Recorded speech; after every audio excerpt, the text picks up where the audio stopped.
Pai contra Mãe, de Machado de Assis. Narrado por Eduardo Teller.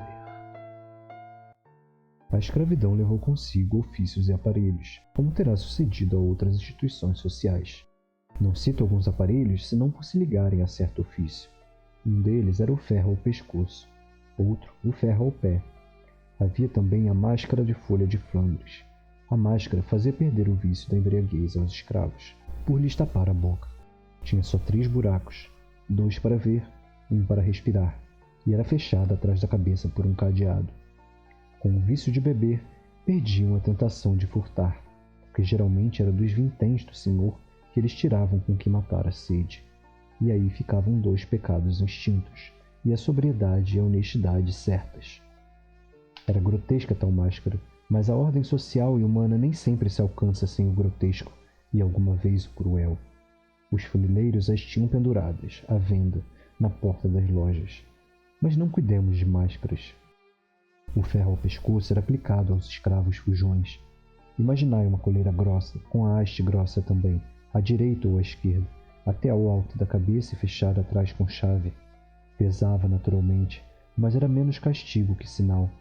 Escravo que fugia assim, onde quer que andasse, mostrava um reincidente, e com pouco era pegado. Há meio século, os escravos fugiam com frequência. Eram muitos, e nem todos gostavam da escravidão. Sucedia ocasionalmente apanharem pancada, e nem todos gostavam de apanhar pancada. Grande parte era apenas repreendida. Havia alguém de casa que servia de padrinho, e o mesmo dono não era mau. Além disso, o sentimento da propriedade moderava a ação, porque dinheiro também dói. A fuga repetia-se, entretanto. Casos houve, ainda que raros, em que o escravo de contrabando, apenas comprado no valongo, deitava a correr, sem conhecer as ruas da cidade. Dos que seguiam para casa, não raro, apenas ladinos pediam ao senhor que lhes marcasse o aluguel, e iam ganhá-lo fora, quitandando. Quem perdia um escravo por fuga, dava algum dinheiro a quem o levasse.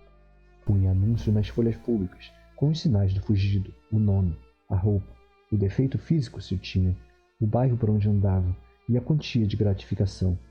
Quando não vinha quantia, vinha a promessa: gratificar-se-á generosamente, ou receberá uma boa gratificação. Muita vez o anúncio trazia em cima ou ao lado uma vinheta, figura de preto, descalço, correndo, vara ao ombro e na ponta uma trouxa. Protestava-se com todo o rigor da lei contra quem o açoitasse. Ora, pegar escravos fugidos era um ofício do tempo. Não seria nobre, mas por ser instrumento da força com que se mantém a lei e a propriedade, trazia esta outra nobreza implícita das ações reivindicadoras. Ninguém se metia em tal ofício por desfastio ou estudo.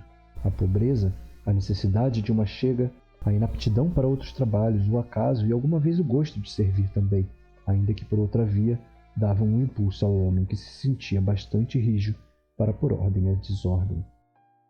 Cândido Neves, em família Candinho, é a pessoa a quem se liga a história de uma fuga.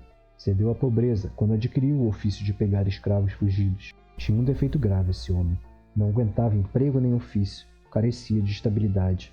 É o que ele chamava caiporismo. Começou por querer aprender tipografia, mas viu cedo que era preciso algum tempo para compor bem, e ainda assim talvez não ganhasse bastante. Foi o que ele disse a si mesmo.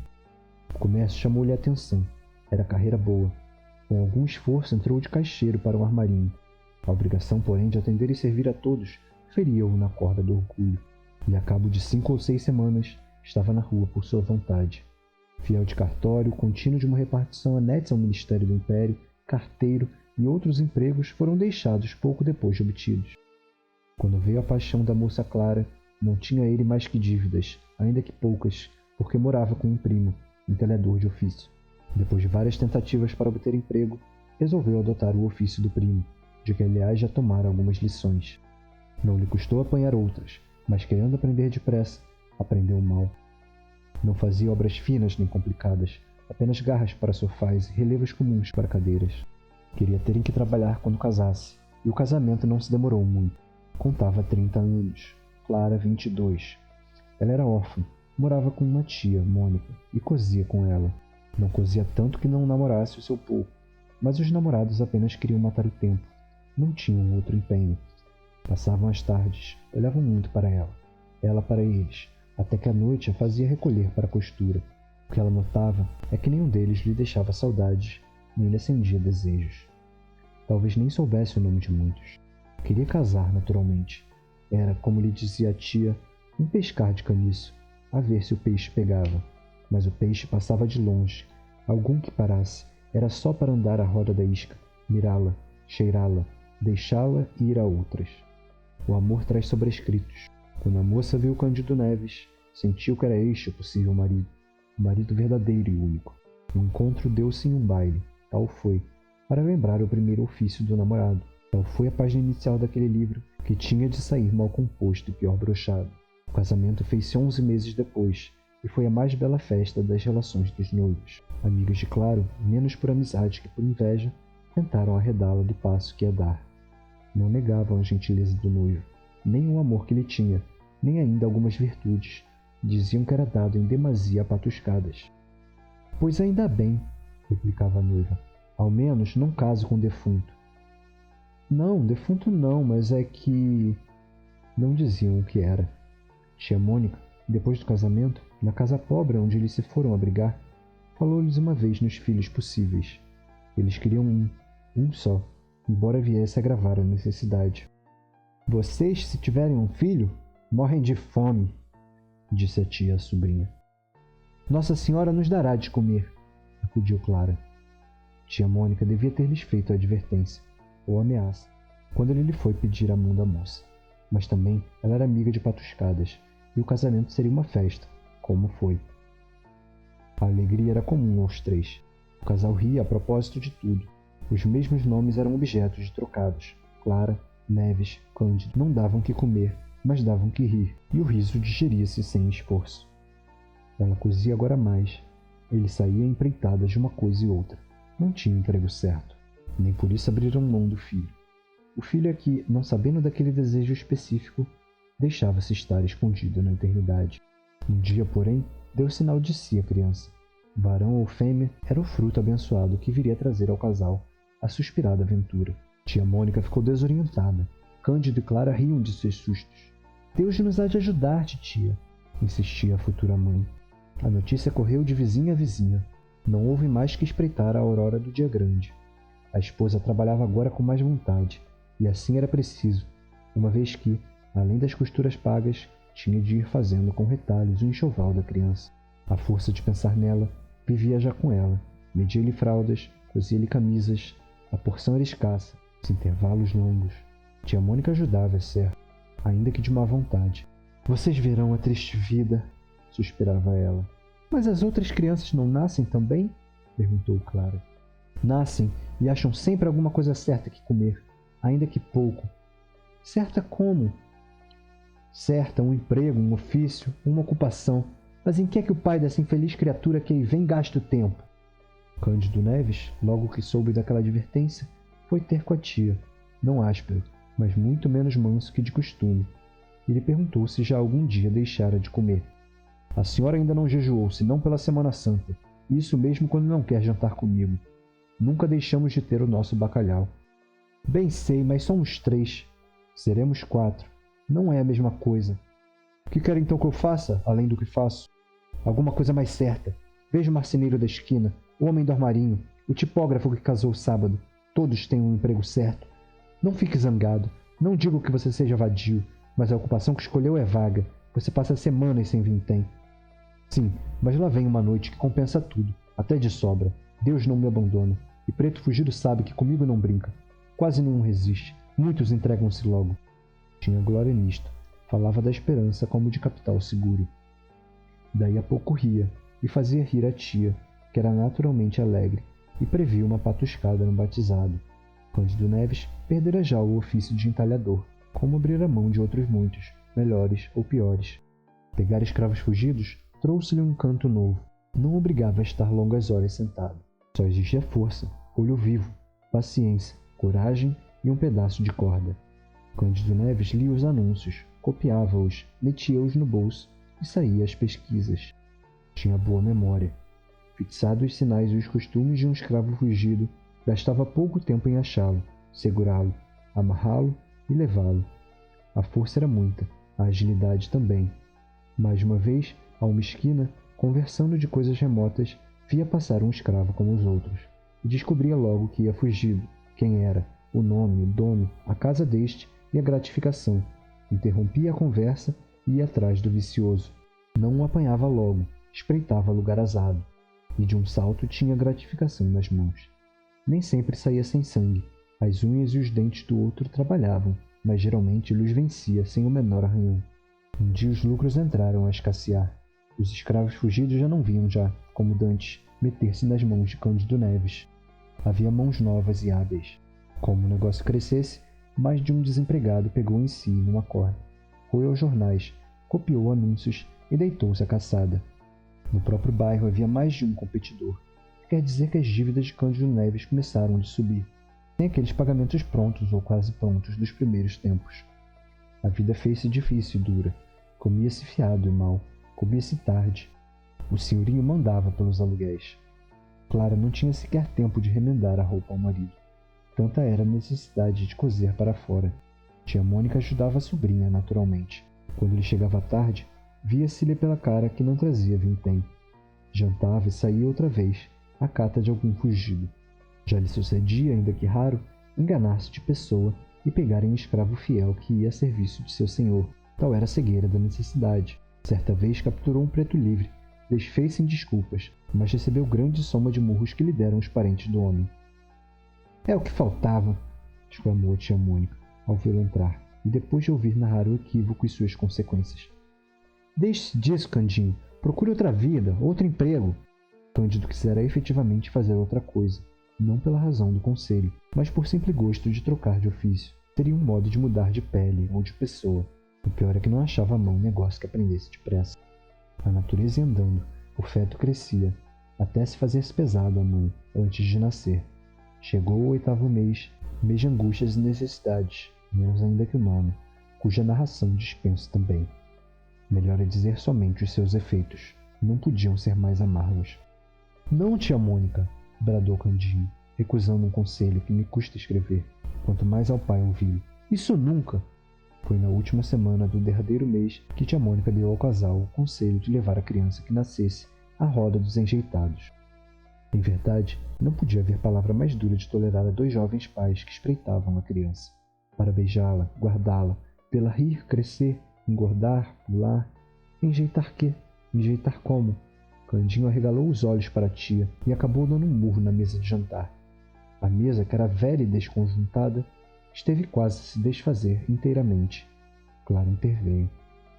Titia não fala por mal, Candinho. Por mal? Replicou tia Mônica. Por mal ou por bem, seja o que for, digo que é o melhor que vocês podem fazer. Vocês devem tudo. A carne e o feijão vão faltando. Se não aparecer algum dinheiro, como é que a família há de aumentar? E depois, há tempo. Mais tarde, quando o senhor tiver a vida mais segura, os filhos que vierem serão recebidos com o mesmo cuidado que este ou maior. Este será bem criado, sem lhe faltar nada. Pois então a roda é alguma praia ou monturo, lá não se mata ninguém, ninguém morre à toa, enquanto que aqui é certo morrer, se viver à míngua. Enfim, tia Mônica terminou a frase com um gesto de ombros, deu as costas e foi meter-se na alcova. Tinha já insinuado aquela solução, mas era a primeira vez que o fazia com tal franqueza e calor. Crueldade, se preferes. Clara estendeu a mão ao marido, como a amparar-lhe o ânimo. Cândido Neves fez uma careta e chamou maluca a tia, em voz baixa. A ternura dos dois foi interrompida por alguém que batia à porta da rua. Quem é? Perguntou o marido. Sou eu. Era o dono da casa, credor de 3 meses de aluguel, que vinha em pessoa ameaçar o inquilino. Este quis que ele entrasse. Não é preciso, faça favor. O credor entrou e recusou sentar-se. Deitou os olhos à mobília para ver se daria algo à penhora. Achou que pouco. Vinha receber os aluguéis vencidos. Não podia esperar mais. Se dentro de 5 dias não fosse pago, poluía na rua. Não havia trabalhado para regá-lo dos outros. Ao vê-lo, ninguém diria que era proprietário, mas a palavra supria o que faltava ao gesto. E o pobre Cândido Neves preferiu calar a retorquir. Fez uma inclinação de promessa e súplica ao mesmo tempo. O dono da casa não cedeu mais. 5 dias ou rua! Repetiu, metendo a mão no ferrolho da porta e saindo. Candinho saiu por outro lado. Nesses lances não chegava nunca ao desespero. Contava com algum empréstimo, não sabia como nem onde, mas contava. Demais recorreu aos anúncios. Achou vários, alguns já velhos, mas em vão os buscava desde muito. Gastou algumas horas sem proveito e tornou para casa. Ao fim de 4 dias, não achou recursos. Lançou mão de empenhos, foi a pessoas amigas do proprietário, não alcançando mais que a ordem de mudança. A situação era aguda, não achavam casa, nem contavam com pessoa que lhes emprestasse alguma. Era ir para a rua. Não contavam com a tia. Tia Mônica teve a arte de alcançar aposento para os 3 em casa de uma senhora velha e rica, que lhe prometeu emprestar os quartos baixos da casa, ao fundo da cocheira, para os lados de um pátio.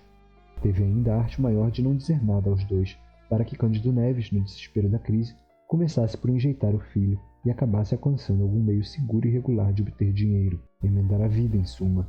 Ouvia as queixas de Clara sem as repetir, é certo, mas sem as consolar.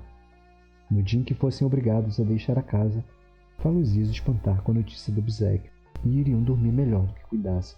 Assim sucedeu. Postos fora da casa, passaram ao aposento de favor, e 2 dias depois nasceu a criança. A alegria do pai foi enorme, e a tristeza também. Tia Mônica insistiu em dar a criança à roda. Se você não a quer levar, deixe-se comigo. Eu vou à Rua dos Barbonos. Cândido Neves pediu que não, que esperasse, que ele mesmo a levaria. Notai que era um menino, e que ambos os pais desejavam justamente este sexo. Mal lhe deram algum leite, mas, como chovesse à noite, assentou o pai levá-la à roda na noite seguinte. Naquela reviu todas as suas notas de escravos fugidos. As gratificações pela maior parte eram promessas. Algumas traziam a soma escrita e escassa. Uma, porém, subia a 100.000 réis. Tratava-se de uma mulata. Vinham indicações de gesto e de vestido. Cândido Neves andara a pesquisá-la sem melhor fortuna e abrir a mão do negócio. Imaginou que algum amante da escrava a houvesse recolhido. Agora, porém, a vista nova da quantia e a necessidade dela animaram Cândido Neves a fazer um grande esforço derradeiro. Saiu de manhã a ver e indagar pela rua e largo da Carioca, Rua do Parto e da Ajuda, onde ela parecia andar, segundo o anúncio. Não a achou. Apenas um farmacêutico da Rua da Ajuda se lembrava de ter vendido uma onça de qualquer droga, 3 dias antes, à pessoa que tinha os sinais indicados. Cândido Neves parecia falar como dono da escrava, e agradeceu cortesmente a notícia. Não foi mais feliz com outros fugidos de gratificação incerta ou barata. Voltou para a triste casa que lhe haviam emprestado. Tia Mônica arranjara de si mesma a dieta para a recente mãe. Tinha já um menino para ser levado à roda. Pai, não obstante o acordo feito, mal pôde esconder a dor do espetáculo. Não quis comer o que tia Mônica lhe guardara. Não tinha fome, disse, e era verdade. Cogitou 1000 modos de ficar com o filho. Nenhum prestava. Não podia esquecer o próprio albergue em que vivia. Consultou a mulher, que se mostrou resignada.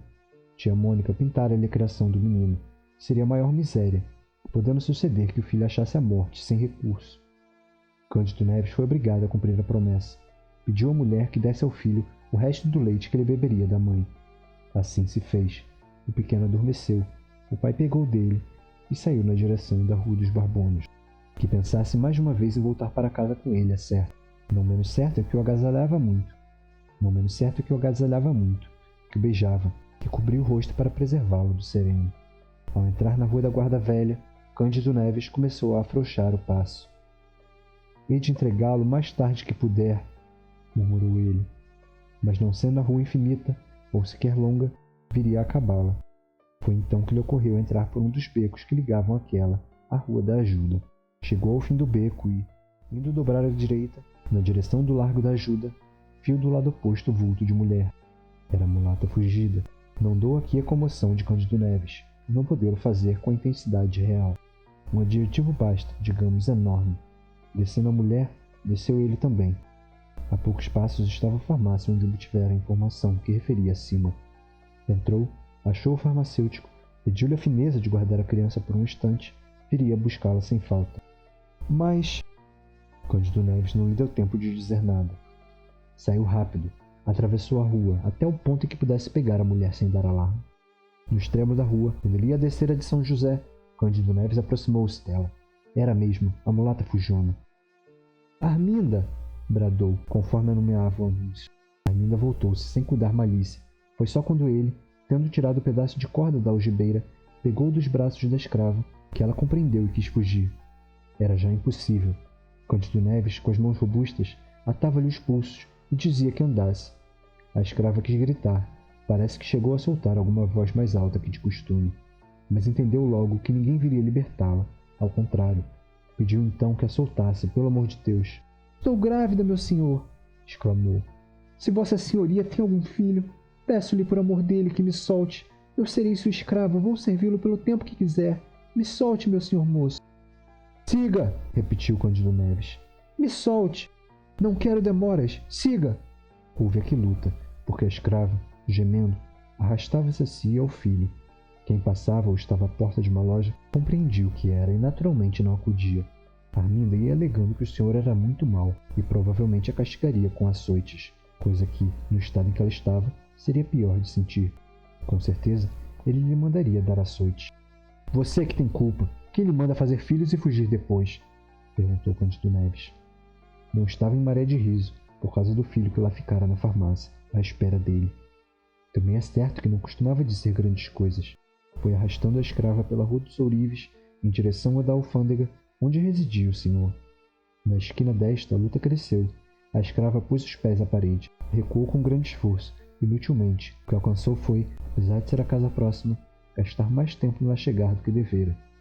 Chegou, enfim, arrastada, desesperada, arquejando. Ainda ali, ajoelhou-se, mas em vão. O senhor estava em casa. Acudiu ao chamado e ao rumor. Aqui está a Fujona, disse Cândido Neves. É ela mesma. Meu senhor! Anda, entra! Arminda caiu no corredor. Ali mesmo o senhor da escrava abriu a carteira e tirou os 100.000 réis de gratificação.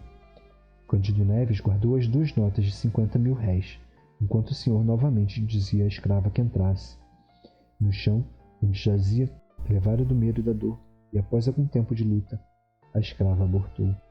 O fruto de algum tempo entrou sem vida neste mundo, entre os gemidos da mãe e os gestos de desespero do dono. Cândido Neves viu todo esse espetáculo. Não sabia que horas eram. Quaisquer que fossem, urgia correr à Rua da Ajuda, e foi o que ele fez, sem querer conhecer as consequências do desastre. Quando lá chegou, viu o farmacêutico sozinho, sem o filho que lhe entregara. Quis esganá-lo. Felizmente, o farmacêutico explicou tudo a tempo. O menino estava lá dentro com a família, e ambos entraram. O pai recebeu o filho com a mesma fúria com que pegara a escrava Fujona de há pouco. Fúria diversa, naturalmente, fúria de amor. Agradeceu depressa e mal e saiu às carreiras, não para a roda dos enjeitados, mas para a casa de empréstimo, com o filho e os 100.000 réis de gratificação. Tia Mônica, ouvida a explicação, perdoou a volta do pequeno, uma vez que trazia os 100.000 réis. Disse, é verdade, algumas palavras duras contra a escrava, por causa do aborto, além da fuga. Cândido Neves, beijando o filho, entre lágrimas verdadeiras, abençoava a fuga e não se lidava do aborto. Nem todas as crianças vingam. Bateu-lhe o coração.